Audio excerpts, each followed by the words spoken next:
Welcome to Boulevard 40, home of the Bible reading party. This is week 36 of reading the Bible every day. Today's scheduled reading is Proverbs 30 through 31. According to my study guide, which is the Woman's Guide to Reading the Bible in a Year by Diane Storts, and I'm using the New Believer's Bible Compact Version, New Living Translation. If you subscribe to Boulevard 40 and turn on the notifications, you'll be alerted each time a new Bible reading is ready or Bible topic video is released. And now for chapter 30 of the book of Proverbs. These are the sayings of Agur. The sayings of Agur, son of Jakeh, contain this message. I am weary, O God. I am weary and worn out, O God. I am too stupid to be human, and I lack common sense. I have not mastered human wisdom, nor do I know the Holy One. But who but God goes up to heaven and comes back down? Who holds the wind in his fists? Who wraps up the oceans in his cloak? Who has created the whole wide world? What is his name and his son's name? Tell me if you know. Every word of God proves true. He is a shield to all who come to him for protection. Do not add to his works, or he may rebuke you and expose you as a liar. O God, I beg two favors from you. Let me have them before I die. First, help me never to tell a lie. Second, give me neither poverty nor riches. Give me just enough to satisfy my needs, for if I grow rich, I may deny you and say, Who is the Lord? And if I am too poor, I may steal and thus insult God's holy name. Never slander a worker to the employer, or the person will curse you and you will pay for it. Some people curse their father and do not thank their mother. They are pure in their own eyes, but they are filthy and unwashed.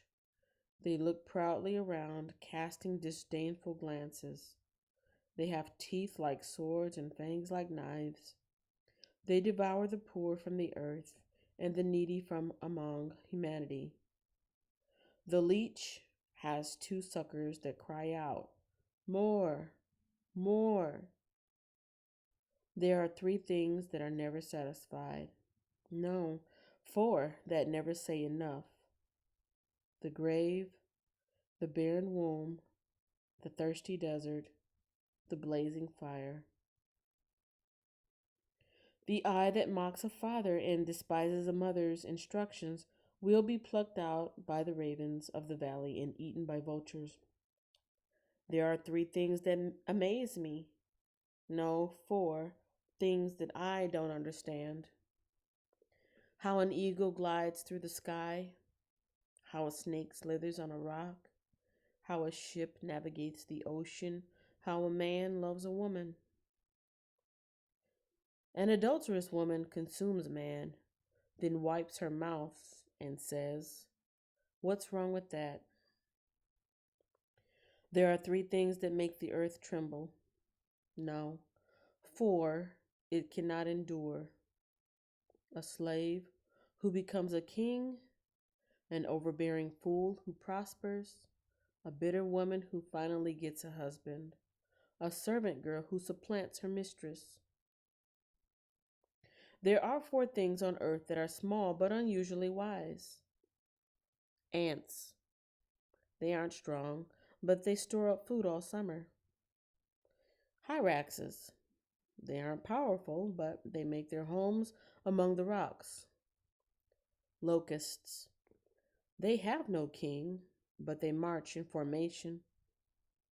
Lizards. They are easy to catch, but they are found even in kings' palaces. There are three things that walk with stately stride. No, four that strut about. The lion, king of animals, who won't turn aside for anything. The strutting rooster, the male goat, a king as he leads his army. If you have been a fool by being proud or plotting evil, Cover your mouth in shame. As the beating of cream yields butter, and striking the nose causes bleeding, so stirring up anger causes quarrels. Chapter 31. The Sayings of King Lemuel. The sayings of King Lemuel contain this message which his mother taught him. O my son, O son of my womb, O son of my vows, do not waste your strength on women, on those who ruin kings. It is not for kings, O Lemuel, to guzzle wine. Rulers should not crave alcohol, for if they drink, they may forget the law and not give justice to the oppressed. Alcohol is for the dying, and wine for those in bitter distress. Let them drink to forget their poverty and remember their troubles no more. Speak up for those who cannot speak for themselves. Ensure justice for those being crushed. Yes, speak up for the poor and helpless and see that they get justice. Verse 10. A wife of noble character. Who can find a virtuous and capable wife? She is more precious than rubies. Her husband can trust her, and she will greatly enrich his life. She brings him good, not harm, all the days of her life. She finds wool and flax and busily spins it. She is like a merchant's ship, bringing her food from afar. She gets up before dawn to prepare breakfast for her household and plan the day's work for her servant girls. She goes to inspect a field and buys it. With her earnings, she plants a vineyard. She is energetic and strong, a hard worker. She makes sure her dealings are profitable. Her lamp burns late into the night. Her hands are busy spinning thread, her fingers twisting fiber.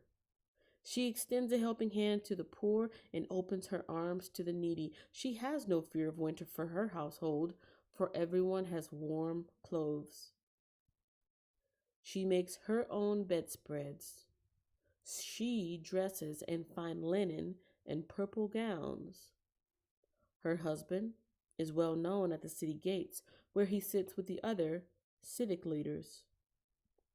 She makes belted linen garments and sashes to sell to the merchants.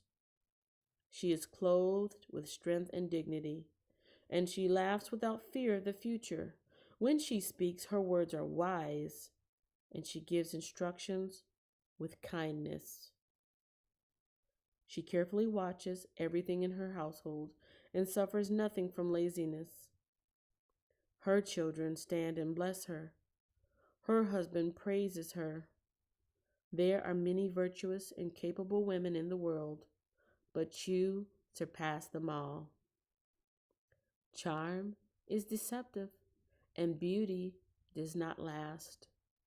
But a woman who fears the Lord will be greatly praised. Reward her for all she has done. Let her deeds publicly declare her praise. This concludes today's reading. If you enjoyed it, leave a thumbs up to help it become suggested to others. I invite you to visit www.thebibleinoneyear.com for helpful resources to encourage everyone to read the Bible. Links to the website, the Bible I'm using, the Bible study guide, and other Bible-related channels are in the description below, so be sure to check them out. I look forward to responding to your feedback and questions in the comment section below. Thank you for listening. I'll see you in the next video.